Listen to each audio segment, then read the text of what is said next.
The chi-square distribution had certain properties. First, the mean of the distribution is equal to the degree of freedom always. और ये mean का sign आपने याद रखना है. mean का साइन हम इस तरह से लेते हैं u फॉर्म में, और degree of freedom is v. The medium, second point of the distribution, divides the area of its curve into two equal parts. Median का स्क्वायर के केस में भी मिड वैल्यू होती है जो इसके कर्व को टू इक्वल पार्ट्स में डिवाइड करती है. थर्ड, इसका मोड जो होता है that is equal to its degree of freedom less two, यानी मोड अगर आपने कैलकुलेट करना है तब हम फॉर्मूला लेंगे v minus two.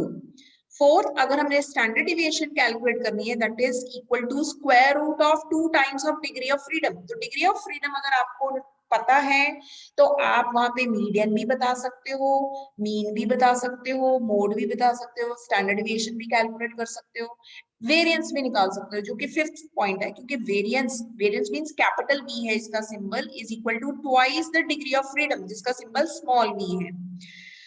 Next, movements भी कैलकुलेट कर सकते हैं जो आपने फिजिक्स में भी करा होगा. First movement, second movement, third and fourth. There are 4 movements जो हमने पेंडुलम की हेल्प से भी एक एक्सपेरिमेंट करा हुआ है 10th में फिजिक्स में. तो हम अगर ये 4 मूवमेंट्स डिस्क्राइब करना चाहते हैं, फर्स्ट मूवमेंट का सिंबल होता है μ1 जो हमेशा 0 assume किया जाता है. μ2 अगर हमें कैलकुलेट करना है that is twice the value of degree of freedom. μ3 is always 8 times the value of degree of freedom, and μ4 यानी movement 4 is 48v plus 12v square. सो ये प्रॉपर्टीज भी हैं और ये फॉर्मूलाज भी हैं कि क्वेश्चन में कुछ भी पूछा है तो आप ये फॉर्मूलाज लगाकर उसको कैलकुलेट कर सकते हो. देन अगर आपने बीटा की वैल्यू देनी है, there are 2 beta coefficients, beta 1 and beta 2. उसका फॉर्मूला भी यही है. आप हमें ये दोनों याद करने पड़ेंगे दैट इज μ3 यानी movement 3 the whole square upon movement 2 the cube is equal to 8 oblique v यानी 8 divide by degree of freedom. Then beta 2 का फॉर्मूला आपको करना पड़ेगा. देन नेक्स्ट प्रॉपर्टी इज कि हम काय स्क्वायर की हेल्प से गामा कोफिशिएंट्स भी कैलकुलेट कर सकते हैं. गामा कोफिशिएंट्स भी दो हैं, गामा 1 जिसका ये फॉर्मूला गिवन है एंड गामा 2. कर्व इसका जो होता है काय स्क्वायर का वो स्लाइटली पॉजिटिवली स्क्यूड होता है क्योंकि काय स्क्वायर की वैल्यू कभी भी नेगेटिव नहीं होती, दे आर नेवर नेगेटिव. तो इसका जो कर्व है वो राइट साइड पे झुका होता है यानी थोड़ा सा पॉजिटिवली स्क्यूड होता है बिकॉज काय स्क्वायर में वैल्यू कभी भी नेगेटिव नहीं आती. सो smallest value of the chi square is always more than 0 यानी काय स्क्वायर की वैल्यू कुछ इस तरह से लाई करती है. Chi square value is more than 0 and is less than infinity. Infinity means it can take any value. हालांकि correlation में हमने करा है कि it will lie between -1 and +1. Correlation में नेगेटिव वैल्यू हो सकती है लेकिन काय स्क्वायर में कभी भी नेगेटिव वैल्यू नहीं होती बिकॉज ऑफ द रीजन कि काय स्क्वायर की वैल्यू हमेशा आती है more than 0 and it can lead to any extent यानी infinity. And next property, when the degree of freedom of distribution is greater than 30, in such a case हम chi square apply नहीं कर सकते, हमें फिर जेड टेस्ट अप्लाई करना होता है. तो काय स्क्वायर की लिमिट होती है, ये limit is describe by this formula कि अगर v की वैल्यू आपकी 30 से ज्यादा हो गई है तब काय स्क्वायर अप्लाई नहीं हो सकता. क्योंकि काय स्क्वायर टेबल जो अभी हम देखेंगे कि जहां से हम काय स्क्वायर की वैल्यू पिक करते हैं कैलकुलेटेड वैल्यू को कंपेयर करने के लिए, टेबल वैल्यू जो हम देखते हैं वो सिर्फ 30 तक होती है. तो 30 से बियॉन्ड अगर हो जाता है तो वहां पे लार्ज सैंपल टेस्ट यानी जेड टेस्ट अप्लाई होता है. Next, chi-square value increases with the increase in degree of freedom and there is a new chi-square distribution with the increase in degree of freedom. यह अभी हम curve जो हमने बनाया था उसमें भी देख चुके हैं. अगर लोअर वैल्यू है डिग्री ऑफ फ्रीडम की तो कर्व स्क्यूनेस कर्व की बढ़ जाती है, लेकिन जैसे जैसे डिग्री ऑफ फ्रीडम की वैल्यू बढ़ जाती है chi-square की वैल्यू भी इंक्रीज हो जाती है. एंड लास्ट इज इसमें एडिटिव प्रॉपर्टी अप्लाई होती है यानी it is possible to combine the different values of chi-square relating to the sample by simple process of addition. That means अगर आपने different samples की chi-square value निकाली है, एक population में से आपने different sample लिए हैं, उन sample की individually chi-square लगाई है तो उनको add करके आपको total chi-square value पता लग सकती है. तो simple words में हम यही कह सकते हैं कि chi-square पे additive property apply होती है. So these are the main properties of the chi-square. इसके अलावा जो हमने करना है दैट इज यूजेस, ये अभी हम कर भी चुके हैं. ब्रॉडली काई स्क्वायर को इन कैटेगरीज में बांटा हुआ है और इन्हीं कैटेगरीज के बेस पे हम सम करेंगे। फर्स्ट कैटेगरी की काई स्क्वायर को हम as test for goodness of fit use करते हैं, तो इसके अंडर हम डिफरेंट प्रैक्टिकल सम करेंगे। जैसे वो सम्स करेंगे तभी आपको ये चारों पॉइंट्स क्लियर हो जाएंगे। Second, it is a test of independence. Third, it is the test of population variance.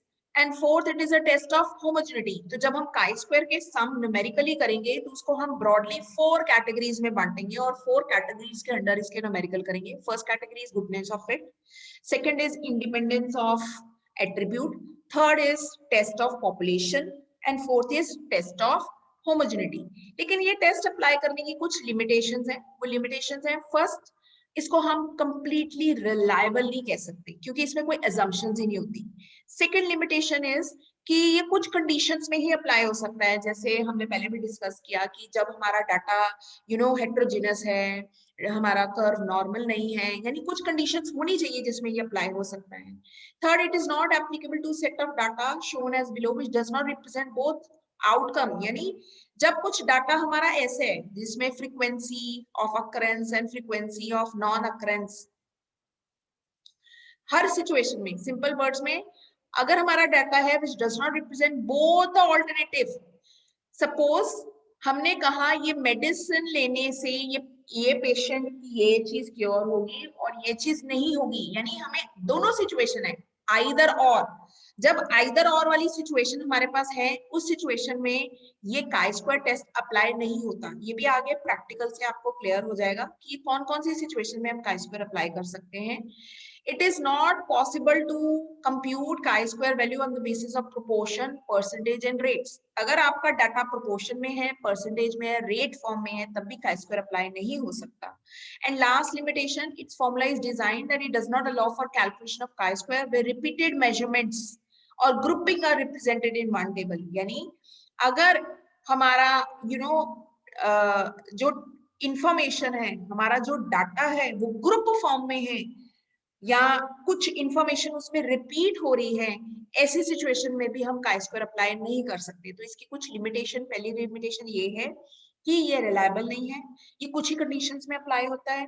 Third, अगर ऑल्टरनेटिव आउटकम्स हमारे पास अवेलेबल है तो भी ये अप्लाई नहीं होता। देन फोर्थ, ये प्रोपोर्शंस एंड परसेंटेज की सिचुएशन में अप्लाई नहीं होता। एंड फिफ्थ ये है कि ये ग्रुप फॉर्म में अप्लाई नहीं होता। तो काई स्क्वायर अप्लाई करने के लिए हमें कुछ प्रिकॉशंस लेनी पड़ती हैं।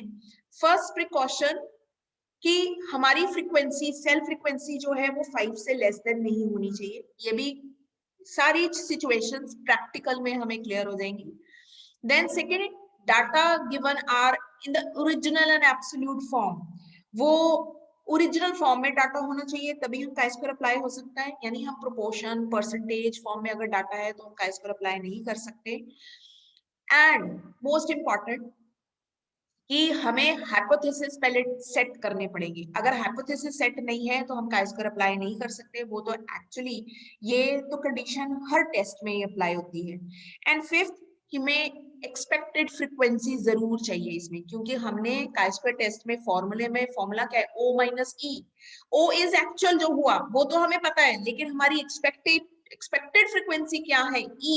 जब तक हमें वो नहीं पता तो हम ये फॉर्मूला नहीं अप्लाई कर सकते।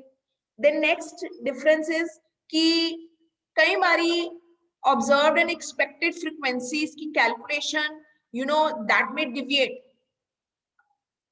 उस सिचुएशन में, क्योंकि हम डिफरेंस फाइंड कर रहे हैं तो हो सकता है सब टोटल एंड ग्रैंड टोटल अगर सेम है, यानी कई बारी डिफरेंस आता ही नहीं है। हम कह रहे हैं कि काई स्क्वायर में हम डिफरेंस जानना चाहते हैं, पर कई बारी अगर ये डिफरेंस आया ही नहीं तब काई स्क्वायर का रिजल्ट हम कैसे निकालेंगे, ये प्रॉब्लम है। नेक्स्ट, क्रिटिकल वैल्यू अच्छे से एजर्टन करना बहुत इंपॉर्टेंट है। Critical value means table value. अगर आपको टेबल वैल्यू देखनी नहीं आती तो आप ये टेस्ट नहीं अप्लाई कर पाओगे। तो ये प्रिकॉशन है कि आपको क्रिटिकल वैल्यू प्रॉपर्ली एग्जामिन करनी पड़ेगी, जिसको आपने कंपेयर करना है आपकी कैलकुलेटेड वैल्यू से। And most important, it must be seen that frequency of non-occurrence are not omitted. That means कि हम काई स्क्वायर टेस्ट नहीं लगा सकते until and unless we know the number of failures, यानी काई स्क्वायर उसी situation में लग सकता है रैदर प्रोबेबिलिटी की जब हम बात करते थे, प्रोबेबिलिटी अगर हमारे को सक्सेस पता है तो हम प्रोबेबिलिटी लगा सकते हैं, लेकिन chi-square तभी लग सकता है जब हमें फेलियर पता होगा। अगर हमें फेलियर नहीं पता तो हम chi-square अप्लाई नहीं कर सकते। तो ये ऑपोजिट वे में अप्लाई होता है। chi-square अप्लाई होता है जब हमारे पास फेलियर रेट है, फेल कितनी बारी हुए उसका डाटा है, नंबर ऑफ सक्सेसेस के अलावा।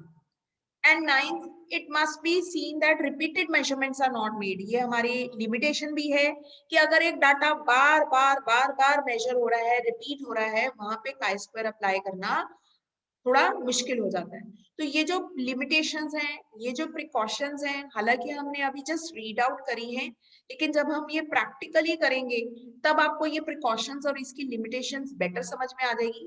अभी सिर्फ आपने ये याद रखना है कि हम chi-square का अब नेक्स्ट जो प्रैक्टिकल स्टार्ट करेंगे वो अंडर 4 हेड स्टार्ट करेंगे। First head is test of goodness of fit, then test of independence, then is test of population, then is test of homogeneity. तो ये 4 हेड्स के अंडर हम ये chi-square के प्रैक्टिकल क्वेश्चंस करेंगे।